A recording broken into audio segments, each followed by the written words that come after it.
and welcome back to Interjections. Big episode this week. I'm back. Lautaro's back. Everyone's back. I'm your host, Andrew.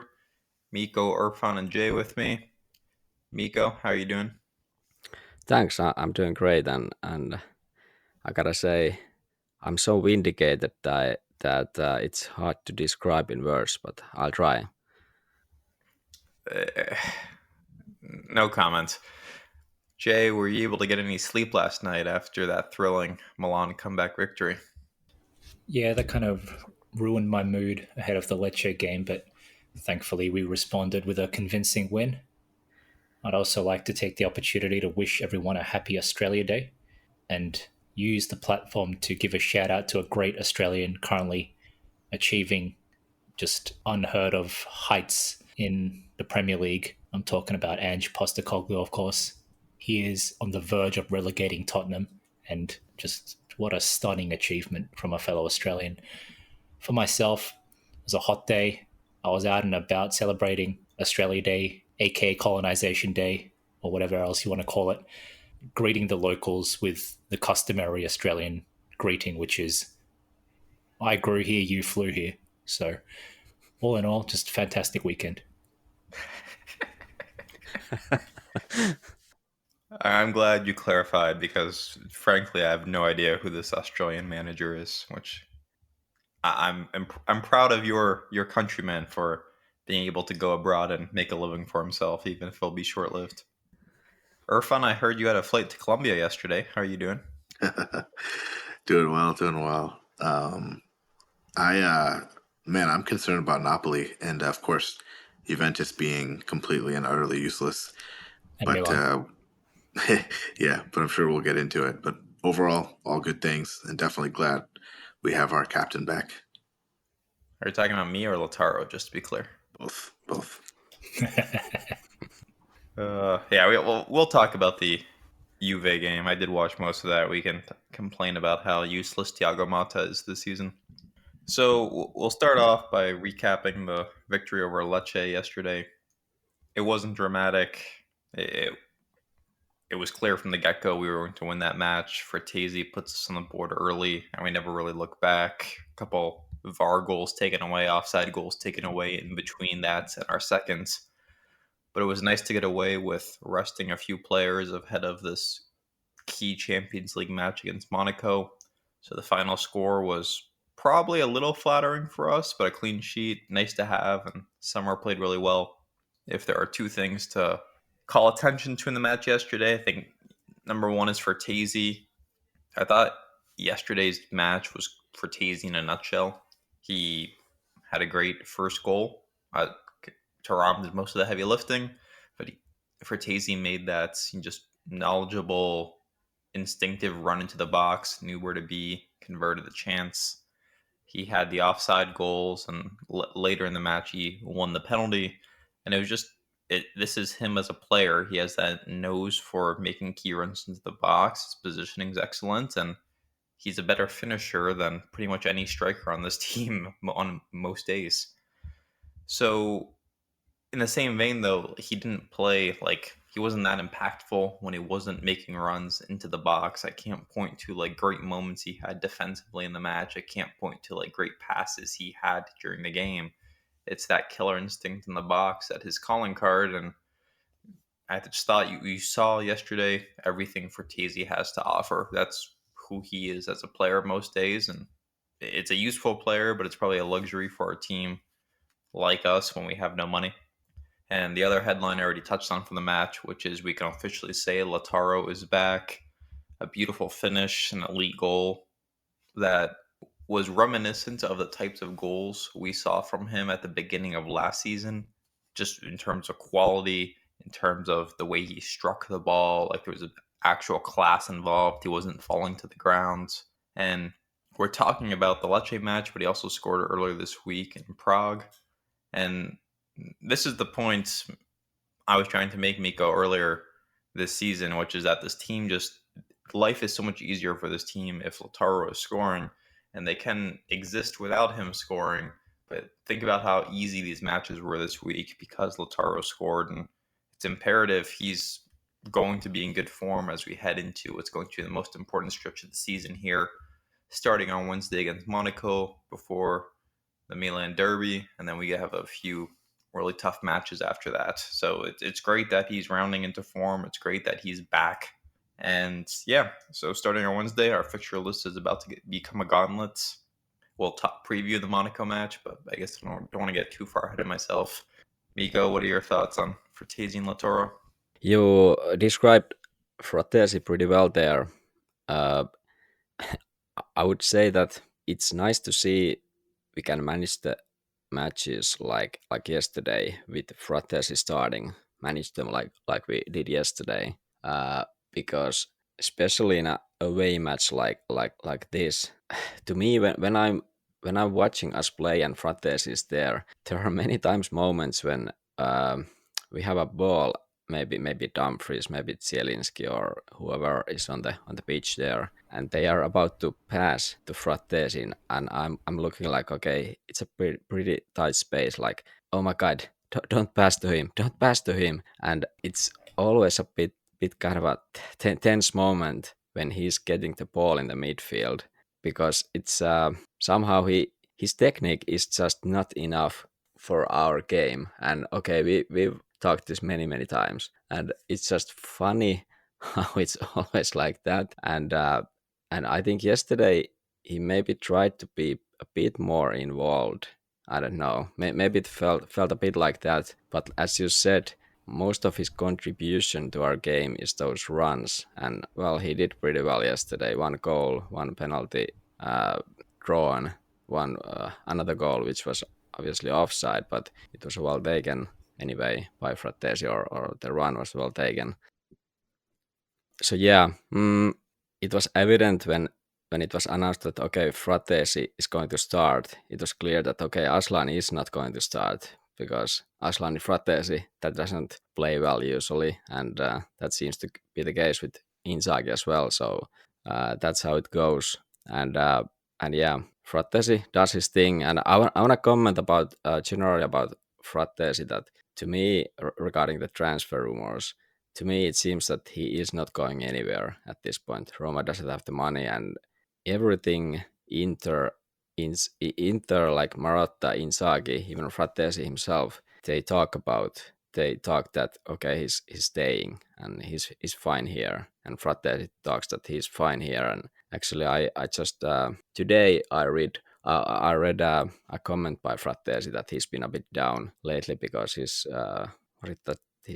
grandma had died or something like that. So maybe that has affected him more than these transfer rumors. And, Didn't he the just say rumor... she was unwell? Let's not Oh. put her in the grave already. Okay, sorry if I went ahead of myself. Yeah, well, better this planning way. ahead there. Better this way then. Yeah. So she hasn't been well, so that has affected Frattesi too, and yeah, maybe people have read too much from his I don't know, body language and so on the pitch. But yeah, I think it's better this way, that he will stay at least for this season, and then we can see what happens in the summer. As for Lautaro, yeah, he is truly back, and I don't know how many goals he has now on a row, like maybe 5, something like 5 goals in 6 matches or something. Anyway, it's good that he's now scoring, and as you Andrew mentioned, now when we need the goals, he is scoring those goals, and it is truly, I admit, it's easier this way for the team as well. We don't maybe have to work that much when a striker can pull off a goal like Lautaro did against Sparta, but also yesterday against Lecce. So yeah, it was he made a nice move in the Dumfries goal as well, and yeah, contributing pretty nicely on the directly on the goals. So yeah, couldn't be happier in this kind of a situation when we are like heading to the key moments of the season, when the February and the really kind of a tough matches are coming ahead. So it's good to have Lautaro scoring this kind of in on a streak now. Yesterday was a great game for Frattesi, obviously. It was really nice to see him get into the squad and make such an impact, As Andrew mentioned, the runs were key to everything about his impact and just the way he plays in general. And I think Lecce was the perfect game for him to really exploit the opposition's weaknesses as well as display his key strengths as a player. And I don't want to complain about Limone or anything like that, but I just feel like there's been plenty of other opportunities in the past where he could have been given a start like this against Lecce, and we may not have needed to be so conservative by always starting Barella and Mkhitaryan. I feel like Frattesi can play like this more often, and I feel like while he was a bit guilty of over dribbling yesterday, his passing is not that bad. It's just that he just gets lost in games sometimes, and I don't know. Ultimately, I just feel like he could have got more chances prior to this moment. So, look, he's going to go back to the bench for the next two games, most likely. Key Champions League game against Monaco, followed by the derby. So, hopefully, he doesn't let that kind of get him down. And hopefully, if he does come off the bench in either of those games, he can continue to contribute the same level of impact, because that's a really useful midfielder when you've got someone like him on form. As for Lautaro, yeah, fantastic goal, obviously. I'd love to see him score a goal like that against a big opponent in a big game. I think that's the hallmark of a great striker, when you can do that kind of thing when it's tight, when it's like a 0-0 against Juve in like the 60th minute or something like that. You know what I mean? There's even being as clutch as he can be, there are levels to clutchness, so to speak. And give me a goal like that in a Champions League quarterfinal, and I'll start to change my tune about our captain. Shout out to Sommer, good game, had some important saves. And who else did I want to mention? Thuram's been a little bit funky the last couple of games, but I'm not overly concerned. He's making the runs he needs to. His assist for Frattesi for the first goal was just fantastic. And I'd like to see him attack players more often like that, especially coming in from that left side, just cutting in and maybe taking a shot the way he scored that goal in the first Milan derby of last season. You haven't really seen him attempt much of that kind of diagonal attacking. So personally, I hope to see it a bit more. But either way, it's when you have a player like Thuram, is maybe not the fastest, but still respectable speed and a powerful runner, it makes such an impact to the way we play, and kind of makes you think back to how we ever got by with like Dzeko and stuff. You know what I mean? I'm surprised you didn't give a shout out to Dumfries Jay, who scored probably the best goal of the match of the week with his left-footed. It was a beautiful technical goal off of the Lautaro back heel. I honestly didn't know Dumfries had something like that in him, and it was an extremely impressive goal, and the man is in the form of his life right now. Let me see him carry that form just 1 week longer and culminate in a destruction of one Teo Hernandez. I could die happy then. I have two nitpicks from this match. One is Inzaghi, bro. You are up 3-0 to Lecce. You have two critically important matches later this week, and you decide to sub on Barella? Like, dude, just give the man a day off. Give the man a full 90 minutes to rest. Find some Primavera kid who didn't play yesterday in the Primavera match the day before. Find somebody. Put Arnautovic as a midfielder. I don't care. Why are you putting Barella in this game, dude? Come on. That's nitpick number one. Nitpick number two is that Taremi penalty was so poorly taken. It was like low. It wasn't far enough in the corner. It was like kind of like in the middle, between the middle of the net and the right post. It was in that like the middle area where it's extremely savable. But for some reason, the keeper was like trying to react to the shot. He didn't move until it was already well struck. So he missed it. I was like, man, what a poor penalty. I was really hoping to see Zielinski take that. Anyway, I will not go too negative too soon. Irfan, thoughts on the match? This is such slander against my boy. Who's your boy in this instance? Taremi. He did. If you're going to jump on the Taremi bandwagon, we actually have problems. I mean, not only does he score a nice goal, he still gets no respect. So, no, I'm just kidding. I kind of agree with you. It was a pretty soft penalty in terms of like the way he took it, not in terms of granting it. But no, I I agree with you. I think Dumfries has been on fire. For me, this match was also really a testament to Thuram because, like we already talked about, his setup for the frattesi goal was pretty much exactly what I've been wanting to see from him and from our players in general. The one thing that was cool about yesterday, the match against Lecce, was that the team showed a lot of like strength, like physical strength in some of the goals. Like Lautaro's goal, he kind of pushed through and got into a good position to get that shot off with the defender right on him. Thuram took his defender on and set up Frattesi for his goal, and then Dumfries like really kind of muscled off his guy to be able to take that left-footed shot for his goal. So that was nice to see because I feel like that's the one thing we get guilty of sometimes. We get like too cute. Like whenever there's a player in front of us, we try to just sort of pass around him because we're so proficient in our passing game. So it was nice to see some individual strength where you kind of push off the defender or you try to like, you know, push your way through or bully past somebody. So I wish we saw more of that. I hope it's not just like a, you know, we own Lecce and Lecce sucks and we're playing very confidently. I'd love to see that kind of extend on to other teams because I feel like when teams game plan for us, they probably game plan around our passing. So if all of a sudden someone like Dumfries or Thuram or even Lautaro start to kind of get a little aggressive, dribble at or push through somebody, that's probably a little bit of a surprise for them. So hopefully that's going to be part of our game going forward. It would be nice to see that. But yeah, overall yesterday, no complaints. I do like the shout out to Summer because I think he made a couple of really, really good saves, really, really clutch saves that had any of those gone in, it probably could have changed the game a little bit. And I agree with you on Barella. There's just no need for him to play. He also got like injured for a second, something that looked pretty serious, but it looks like he was going to be okay. So yeah, you know, those are like you said, nitpicky things. I think overall the performance against Lecce was really good, and I think it sets us up well going into this match congestion that we've got going on.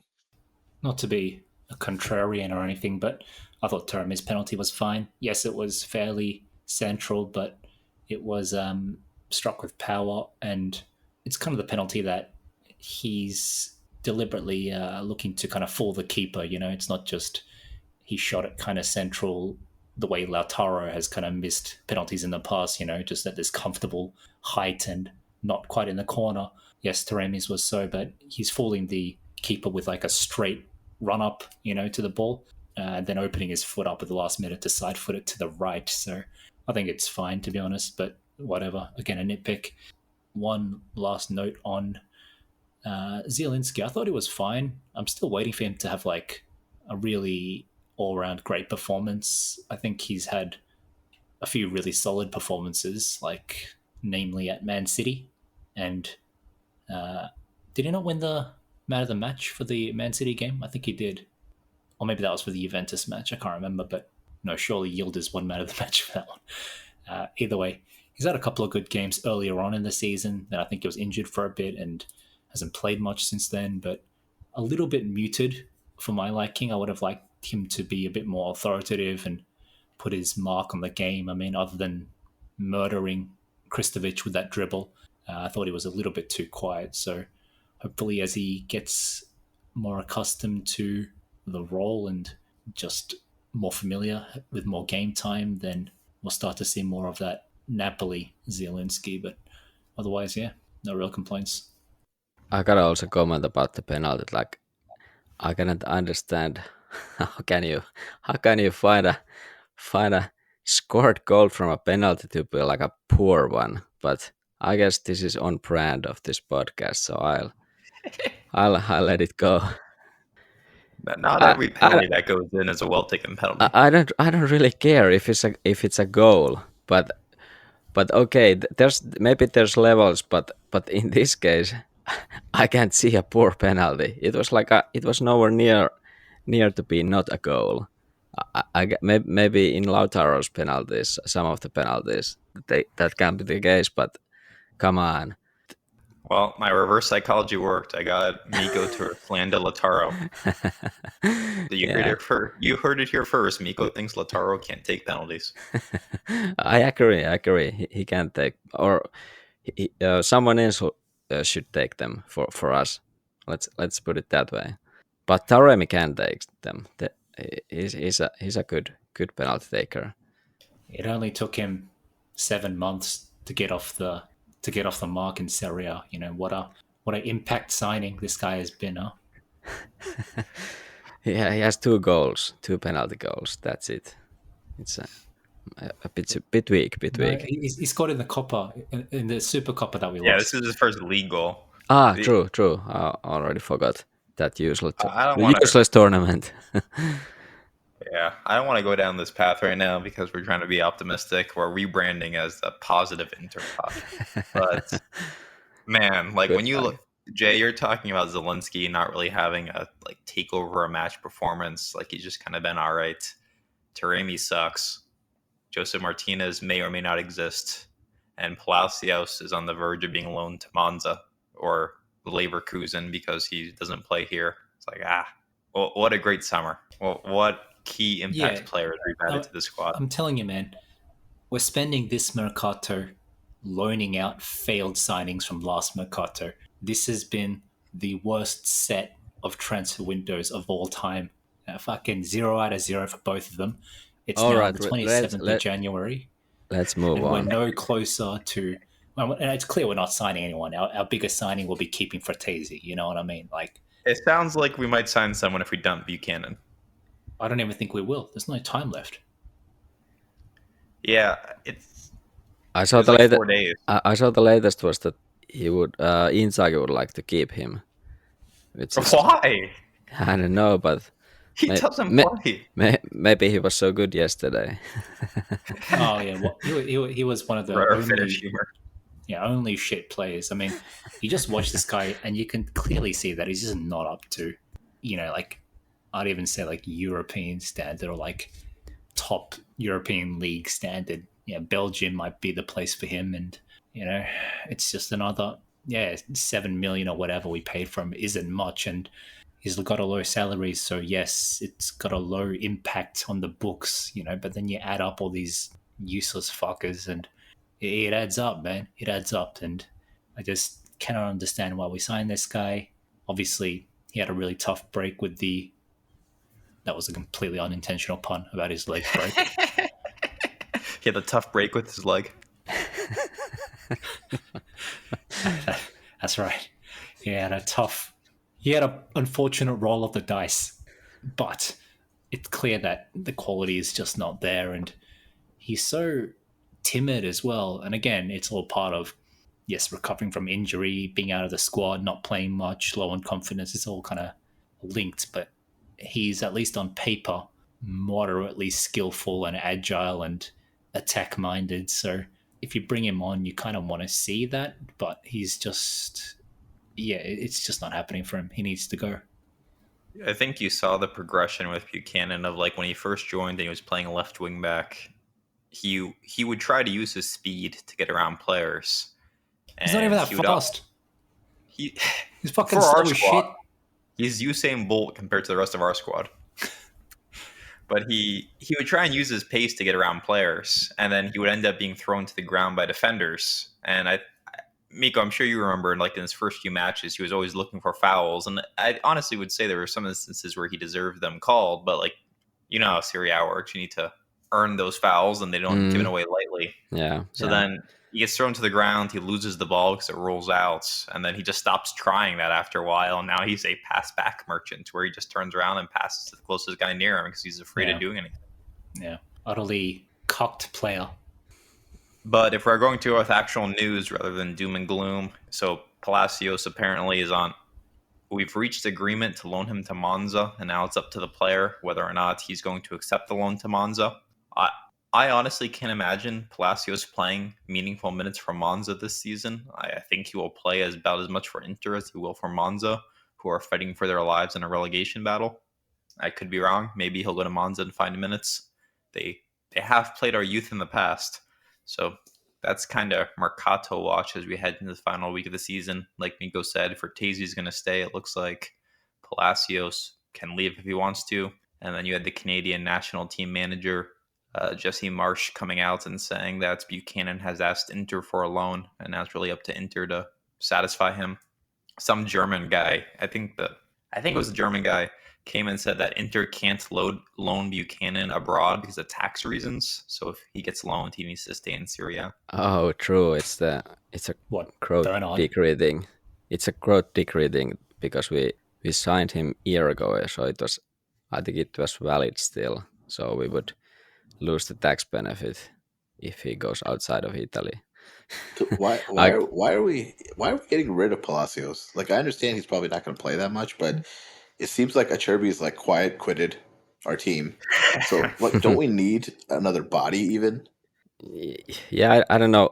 The latest I'm seeing like right now is that he's expected to give his green light to join Monza, but I'm also a bit skeptical about this move. Like, if he's like, is he going to play? If he's going to play, okay, maybe it. If he plays, of course, it kind of give him gives him this nice like minutes experience of the league. So that's a plus. But it's a bit different thing to play for Inter than for Monza. But that's even the like the optimistic scenario that he will actually play because Monza is fighting for relegation and will I don't know who's their coach these days. Will he give him like minutes in a case when they really need to fight all those points? It's a bit puzzling for me as well. Yeah, I don't even remember who replaced Nesta after they fired him. Was it the second coach or something? I think I missed it. But yeah, May as well just Berlusconi may as well take over the team himself.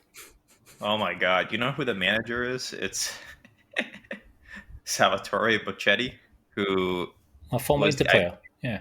I believe he was the Italian center back who ended up spending most of his career in Russia, like playing professionally, and like was pretty much blacklisted from the national team as a result. Wait, am I? no, Was he no, not an Inter player. Genoa? Former Genoa player? Yes, well, a few seasons, and then he went to Russia, and he was in Milan for a while. Oh, that's Then where I know him Hellas. from. No, I'm Your other favorite club.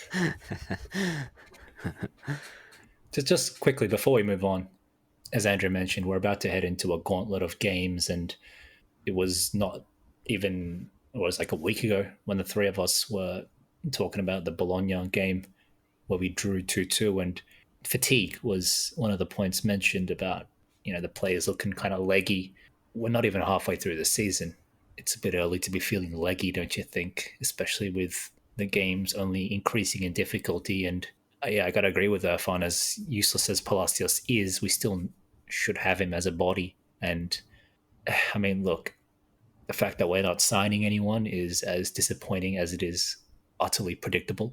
The way I see it, we should be spending even a couple million on a loan here or there. I don't see what the problem is with like short-term loans, like Juventus loaned Kolo Muani. As far as I know, that's a dry 6-month loan, and yet he scored on debut against the current league leaders.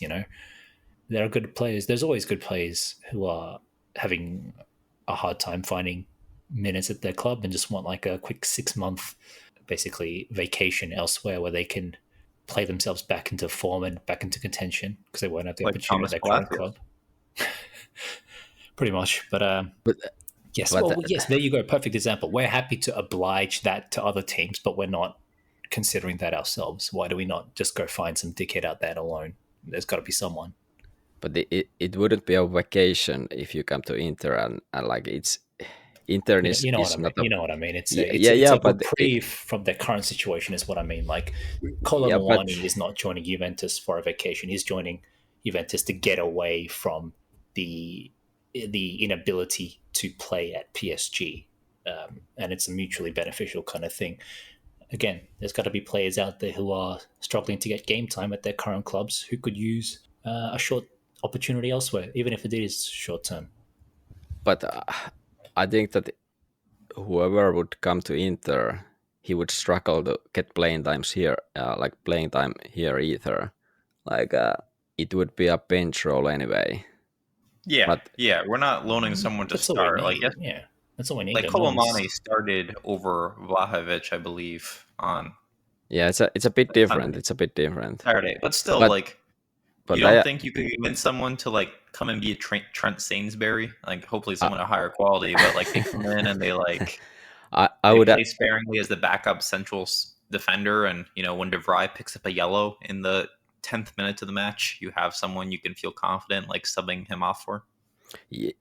I mean, if Palacios is going, I want us to sign someone. Like, it can't be that we put some like one player away and don't take anyone in his place. That shouldn't work like that.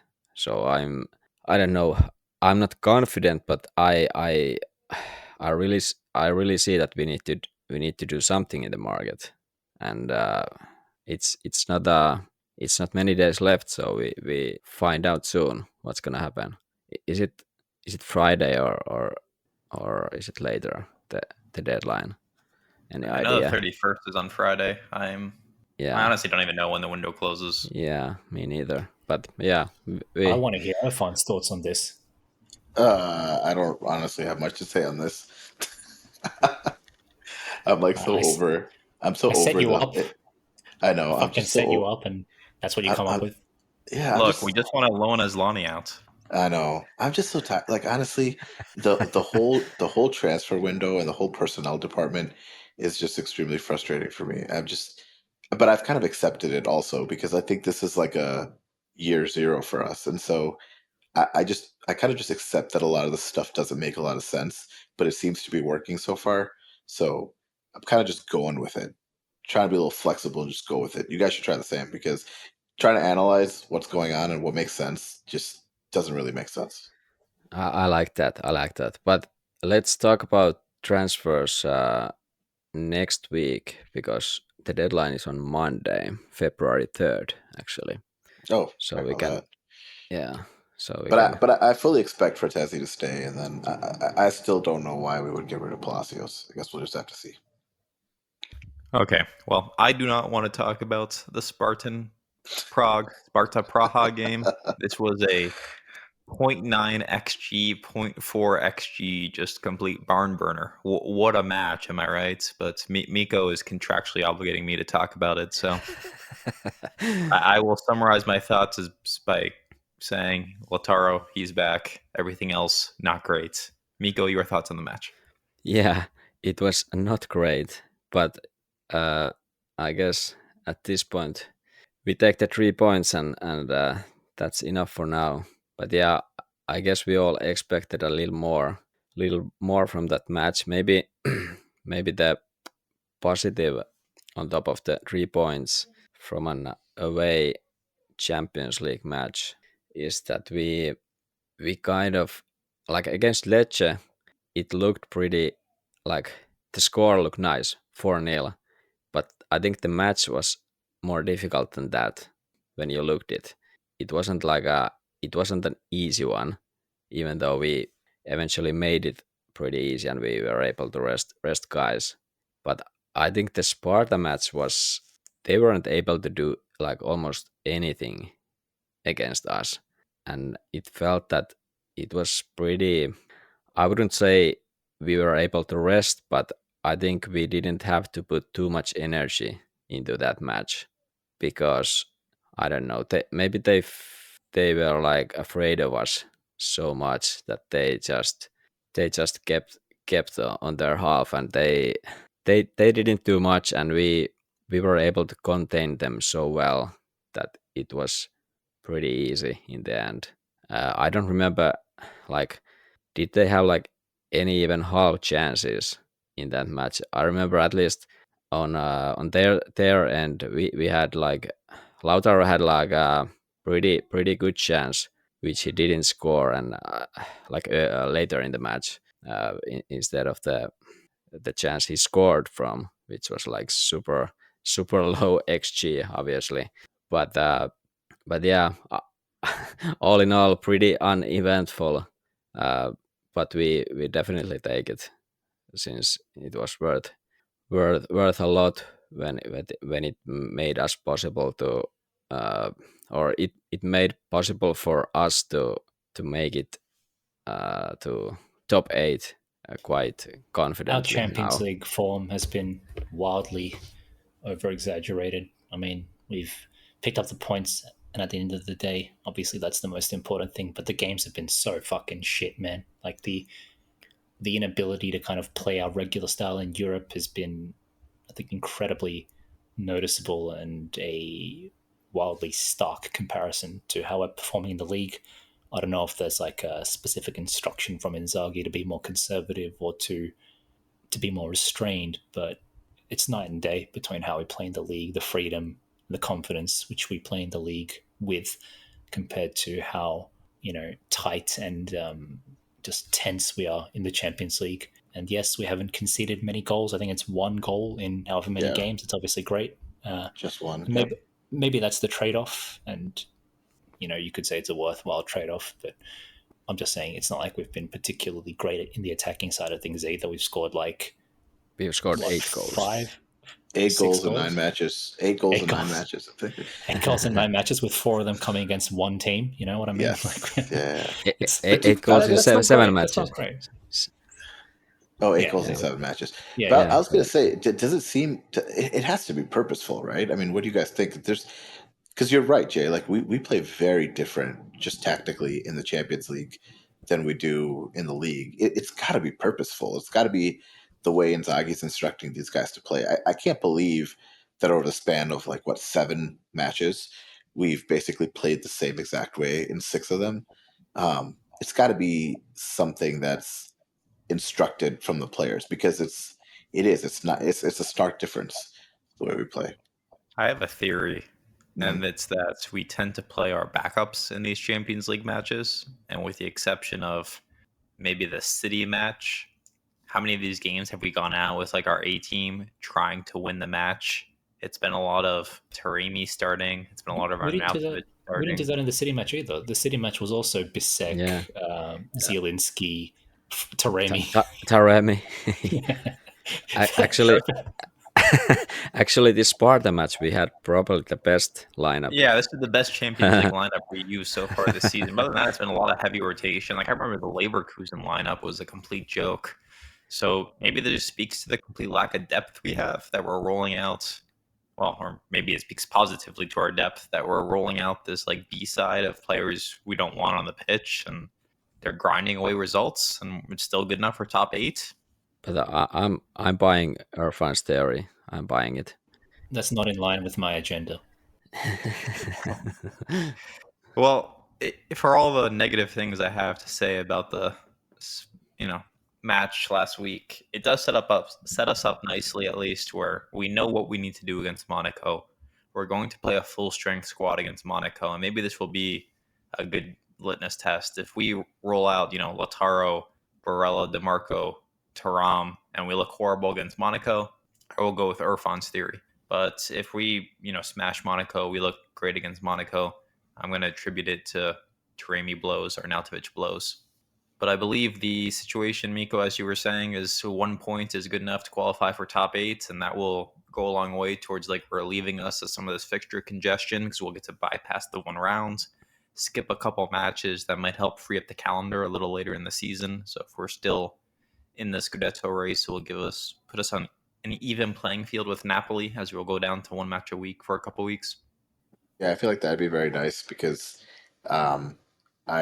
Napoli, I know we said we'd talk about this, but Napoli is really starting to worry me. They don't drop points. They're doing the vintage Conte thing, which is they're playing once a week, and it's just this rigid, just blob of shit, but they're not conceding, and they figure out a way to just bully their way past an opponent. They don't look that impressive. I mean, I don't know if you guys, when you watch them play, they don't instill a lot of confidence in me that they deserve to do anything and win, and yet they keep grinding out these results, like these 1-goal games, where the difference is just so narrow, but then they pull it out, and it's really frustrating, because a lot of times where I feel like they should have dropped points, they keep getting 3 points, and at best we're staying level with them, and that assumes we win our match at hand. But I don't know, it's starting to get really annoying to think that we're not going to win the league by 20 points like we did last year. I'd hope you'd have learned your lesson about assuming we would win games in hand. Yeah, that's always too soon. But yeah, I agree. Especially against it's Fiorentina, right? It's like it's not an easy match. Exactly, Fiorentina away, and it's only a 73-minute match as well. So, like, it's not even like we have the full match to go out and win. You know, we're down 20 minutes essentially, 70 minutes to win a game. It's not easy. That's that to be Yeah. taken into consideration. I will say about Napoli, having watched them against Juventus, they look motivated. McTominay looks really good. Politano was just, playing at a level above anything we've seen from him. Ongisa was playing like a man possessed and deservedly scored against Juventus. So they've got some leaders on the pitch really, really kind of taking the game by the scruff of the neck. And that's always, if you're supporting Napoli, that's always a good sign. But I can't believe you guys are really worried about Napoli. It's Milan you should be concerned about. Here we go. Especially with a derby on the horizon. And, they've pulled out another brave come from behind win against Parma. Someone mentioned it's just kind of like all motivation and go, go, go, but it works. So as we found out, it works. And the converse effect is that our players tend to like shit their pants. It's like they see Liao on the wing and they start backing off, and it's like they're afraid to make a challenge in case he'll skip by them. So they kind of just sit there posting and backing up, and then he just goes past them anyway. So, and then he, runs by the byline and just feeds in a tap in for some shitter like Pulisic to score. So it's going to be a tough derby, and I think Milan are right there for the title as well. They're literally like 14 points behind us, man. 14 points or something like that. Let me pretend to be Jay. It will be 11 as of next weekend. Was that too much even for me? Yeah, actually no. You know what? They're 16 points behind us. 16.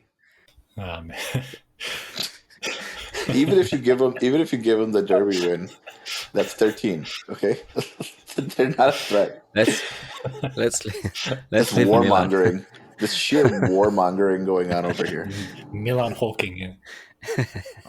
Yeah.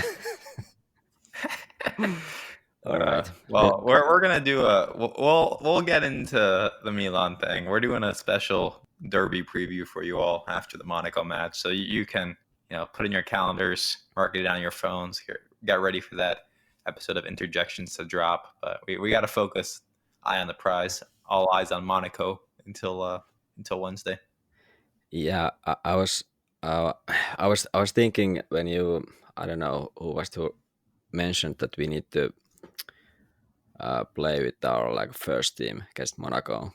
I was thinking that is Inzaghi going to actually sit, for example, Thuram? Thuram has played now 2 full matches in a row against Sparta and now against Lecce as well. So I was thinking, will it be Taremi starting against Monaco? And no, you're right. Let's give Arnautovic a run out. I'm also thinking, will Dumfries play? He has played a lot recently. So no, you're right. Let's give Buchanan a run out. Those are my concerns. That will there be actually some rotation in this match? Well, I think Pavard didn't play yesterday, right? So I think you have to assume Pavard is starting at right center back, and maybe Darmian moves to right wing back. But he played both the right wing backs. He played all 3 fucking right wing backs in the same game yesterday. He played Darmian and Dumfries, or started them both. So they both played a lot of minutes. And obviously, then he played the left wing back. Yeah. He played. Still don't know what Buchanan is. We have no idea who Buchanan is. Is he right, left? I have no idea. He can be both. He can be both.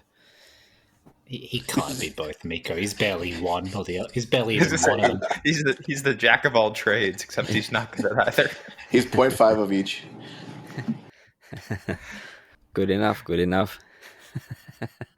All right. Well, I gotta get going here soon. So let's do some Monaco predictions, Mikko. I'm gonna go with that draw. It's gonna be dirty. Oh. So what is this, Mikko? Yeah, I'm gonna go with 1-1. I'm laughing, but it's maybe a nervous laughing. So let's go with 1-1. Lautaro will keep scoring, but we concede, and it's going to be like a bit tense in the end. All right, that's not a good omen. I know. The most optimistic member. Yikes. Irfan. Well, I'm going to change it up then. I'm going to go super optimistic. I'm going 3-0 Inter, Asllani hat trick. Mate, I swear you've made that prediction 5 times this year. Jay. have some respect for the fans who are Okay, fine. Seriously. who expect serious content. Okay, I'm going with a 2-0 Inter win. And I also think Lautaro scores, and I'm giving the second goal to DeMarco. I'm actually also going with a draw. I think it'll be a shit game, the first of 2 shit games in a row. I'm going for a 0-0 actually, and Good old 0-0. Frustrated. We'll be frustrated by a vaguely resolute Monaco, but we won't exactly try particularly hard either. So ultimately, it'll just be a waste of everyone's time. 0-0, and yeah, I'll just leave it at that. 0-0. To a team that's given up 10 goals in 7 matches, we're going to not score. So Monaco has something to play for here. I think they can mathematically still finish in the top 8 if they win, and get some luck behind them as well. They started off the season pretty hot. They didn't lose a match for the first 2 months of the year, but have kind of fell back to reality as of late. Knowing Inter, I can't decide. It's either going to be a 2-1 win or a 1-1 draw. We're definitely getting a lead early and conceding a goal late. I just can't figure out how big of a lead we're going to have. For the sake of being different than Mikko, I'll go with a 2-1 win. But yeah, we're definitely going to concede a goal in like the 70th minute. That makes us have to, protect the house, save our lives in the last 20 minutes of this match with some resolute defending. All right, Jay's hot betting tips. All right. I'm definitely not researching this. Yeah, so we can hear you Googling what can I bet on as we speak. No, man, I prepare for these days in advance. There's a couple of juicy games, like Dinamo Zagreb Milan. No, just kidding. The pick of the fixtures for the next match day is definitely Barca Atalanta, and I'm going to say Barca humiliate Atalanta 6-0. That's tough. Are we talking about the sheer disrespect? Are we talking about Gasparini's Atalanta? That's right. I think Barca's long ball play will be too much for them. I mean, they just destroyed Valencia 7-1. Valencia are getting relegated this season. But it was just all these highly accurate, high speed, flat long balls over the top. Not these like weak, get caught in the air, Asllani high balls. I mean, these Xabi Alonso-esque pingers, just defense splitting, tearing them apart with fast runners like Fermin and Ferran Torres and sort of the cunt's name, Rafinha. Like it's just tearing defenses apart. So I could say, like all jokes aside, I can see that happening to Atalanta's defense. So obviously 6-0 was an exaggeration, but I think Barcelona are going to comprehensively beat Atalanta at home. And honestly, I do think it could be like a 3 or 4-0 type game. Obviously, for the sake of the pride of Italian football, I hope Atalanta get a result. Realistically, I just think Barcelona's style of play will overwhelm them and cause them a lot of issues on the break, and especially through long balls over the top. For the record, I compared Asllani to Modric, not Xabi Alonso. Just want to clarify. That's much better. I'll also give it extra bet. It says Dinamo Zagreb Milan. I think Dinamo still have a chance to get in if they win. Milan are pretty much the same position as us, win or draw season through top 8. So I'm going to say it's a tight game, but I think ultimately either 1-1 or 2-1 for Milan. Actually, draw probably won't be enough. For Milan, really? Well, I don't know. They have 15 points, so if they make 16, there's a lot of teams who can get to 16. But yeah. I think it's a little bit tougher for them. Cagey. It'll be cagey. Yes. I need to get a bell that just ring every time we finally get a cagey reference onto this podcast. All right. Well, let's wrap it there. We'll be back after the Monaco match to recap that. We've got a special guest for you for the Milan preview episode. So, smash that like button, subscribe, give a 5-star review, something like that, something. Get ready for the Milan preview episode. It'll be a good one. Catch you all then. See ya. Mikko, take us away. Yes. Forza Inter, and see ya.